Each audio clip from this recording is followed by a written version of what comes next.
Não livra ninguém. Voltamos com o Boca Livre, gravando no saguão da nossa sala de cinema do Cineclube Cauim. Entre no site e veja a nossa programação, www.cineclubecauim.org.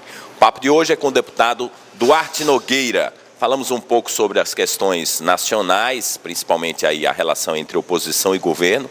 E agora vamos falar um pouco sobre Código Florestal, uma área que o deputado conhece muito bem e foi a primeira derrota do governo esse ano, né, na Câmara dos Deputados. Fala um pouco dessa questão. Foi aprovado na Câmara dos Deputados, causou um constrangimento ao governo que não queria a aprovação, pelo menos do projeto, da forma como foi aprovado, e agora está no Senado. Fala um pouco desse histórico desse Código Florestal, para quem não conhece e não está habituado a essa informação. Aí a gente discute um pouco.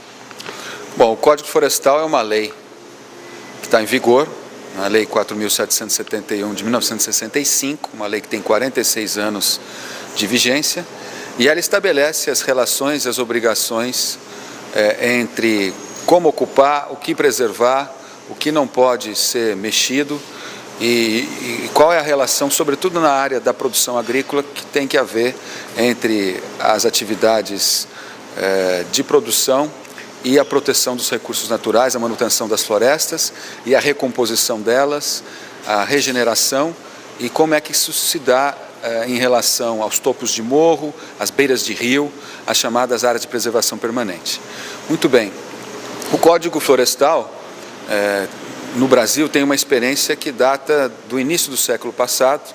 Nos anos de 1901 até 1912 foi tentado realizar alguma regra e tornar lei sobre a questão da proteção das nossas florestas. Isso não teve êxito, e o primeiro Código Florestal que nós passamos a ter foi na época ainda do presidente Getúlio Vargas, em 1934, aonde a chamada reserva legal, que é a área da floresta dentro da propriedade que você não pode derrubar, era mais voltada por uma visão de manutenção e obtenção estratégica da reserva de energia do que propriamente com a visão de biodiversidade, com a questão ecológica, com a questão ambiental.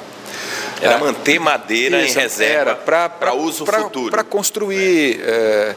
Esse era o espírito. Fazer construções, parte de energia, enfim, o uso em geral, que não a questão do ponto de vista meramente ambiental. Muito bem, a partir do início da década de 60, nós tivemos um pesquisador, né, o Osni Duarte Pereira, que trabalhava essa questão, que foi convidado para constituir uma equipe para produzir o Código Florestal. E assim foi feito, e ele entrou em vigor em 65. De lá para cá, a realidade entre as áreas já em produção e ao longo da linha do tempo, as sucessivas mudanças que ocorreram nesse próprio Código Florestal, sobretudo depois da Constituição de 88, gerou uma série de inseguranças jurídicas, porque num determinado tempo da lei você podia desmatar para fazer determinadas atividades de geração de renda, de integração, de fomento ao desenvolvimento e à ocupação do país. Inclusive várzea, que hoje ninguém toca, e depois, é um programa específico. E depois a lei se alterou e as pessoas que não tinham dado causa a ilegalidades naquele momento da linha do tempo passaram a se tornar, portanto, estarem na ilegalidade. Então, qual é o esforço dessa discussão do Código Florestal? É buscar a estabilidade jurídica, conciliar essa questão com bom senso, permitindo que o Brasil faça as duas coisas que já faz muito bem: produzir alimentos para atender essa população, o seu abastecimento, a produção de energia limpa através dos biocombustíveis e a sua responsabilidade planetária na questão da proteção dos recursos naturais.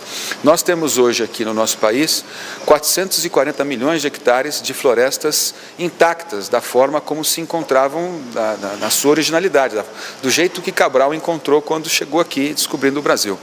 E isso é uma responsabilidade que o Brasil tem, porque grande parcela dos países do nosso planeta promoveram a derrubada das suas florestas para realizar o seu desenvolvimento. Então, se você for pegar hoje na Europa, tirando a Rússia, Qual é o percentual de floresta nativa, original, que tem na Europa? É 0,1%, só lá no... Deixa eu contar uma coisa curiosa. Eu fiz um curso de saneamento ambiental na Alemanha e eu fiquei o chato do grupo. Passei 40 dias lá. Aí toda vez no plenário eu levantava a mão e falava assim, por favor, eu gostaria de conhecer... porque o movimento ambientalista é na Alemanha. Eu gostaria de conhecer a mata nativa aqui, próximo da Floresta Negra. Eu estava na região da Baviera, né? Aí o cara disfarçava. Não tem um pé de pau natural na Alemanha. É tudo revegetação. E normalmente de essência exótica, fora da Alemanha. Então, o que acontece hoje, né?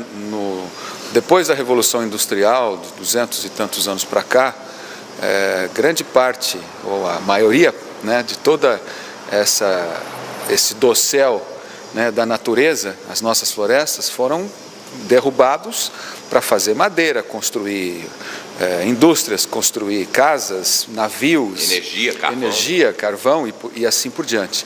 E o Brasil, pela sua característica e pela forma como se deu o seu desenvolvimento, conseguiu manter hoje mais de 55% do nosso território é floresta intacta nativa. E nós temos hoje no território brasileiro 28% das florestas nativas do planeta. Então, cada vez mais nós vamos ter, projetando o futuro, né, no tempo, nós temos hoje 6 bilhões, 800 milhões de habitantes no planeta. Em 2050 nós seremos mais de 9 bilhões. E essa gente toda vai precisar comer, vai precisar vestir, vai precisar se aquecer. E, obviamente, o Brasil vai ser um dos grandes e importantes fornecedores de alimentos, não só para a sua população, mas para o resto do planeta. E nós temos que saber produzir sem destruir o meio ambiente. E cada vez mais os recursos serão mais escassos, as doenças das plantas e dos animais deverão aparecer, a questão da defesa agropecuária será cada vez mais delicada, e a pressão ambiental, né, no planeta para a defesa do meio ambiente vai continuar cada vez mais aumentando. Então, a ideia da alteração do Código Florestal é conciliar tudo isso, e foi dessa forma que nós debatemos o projeto na Câmara dos Deputados e que ele foi deliberado dentro do plenário da Câmara e enviado ao Senado. Os dois pontos mais polêmicos é a desobrigação da manutenção da reserva legal dentro das propriedades com até 4 módulos, ou seja, as pequenas propriedades, e ao mesmo tempo a consolidação das áreas de preservação permanente.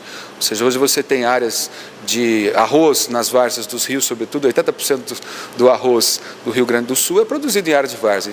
E aí essas atividades serão consolidadas desde que não haja derrubada de maciços remanescentes e que, ao mesmo tempo, as questões que envolvam indícios de degradação ou comprometimento de corrosão ou de comprometimento dessas áreas forem levantadas. Se assim ocorrer, aí sim elas vão ter que ser revistas, porque a produção está lá há décadas a fio, algumas há mais de meio século, né? E, portanto, antecedendo até a própria vigência do atual Código Florestal. E uma coisa curiosa é que hoje é possível você verificar de fato a ocupação ao longo do tempo. O INPE já tem uma série de fotos de satélites que permite você acompanhar ao longo do tempo. Além disso, você tem os documentos guardados dos financiamentos para o custeio, a parte de seguro agrícola, você tem fotografias, você tem levantamentos, a parte de, enfim, documentação que pode ser plenamente utilizada como materialização de comprovar qual era a situação e qual era o uso e ocupação daquele solo naquele determinado momento da linha do tempo. Bom, qual é a sua expectativa em relação ao projeto agora no Senado? Você acha que a possibilidade de passar é concreta, como veio da Câmara? Eu acho que o debate tem que ser feito de maneira mais franca possível, como foi feito no debate em quase 2 anos em que ele foi debatido, até que ele tenha sido votado na comissão especial em julho do ano passado, e depois entrou o processo eleitoral, retomamos no começo desse ano, depois da posse dos novos congressistas em fevereiro, e o texto foi votado há 3 semanas atrás, seguiu para o Senado. Eu acho que entre 60 e 90 dias o Senado deve apreciar e deliberar, encaminhar para a sanção presidencial para que ele possa se tornar lei. Então vamos continuar conversando com o deputado Duarte Nogueira, do PSDB, líder do PSDB na Câmara dos Deputados. Voltamos já já. Fique com a gente. 15 anos, graças à sua audiência. A boca livre não livra ninguém, mesmo que a língua seja presa, a boca é livre. Que a consciência esteja obesa, a boca é livre. A boca é livre, a língua é livre.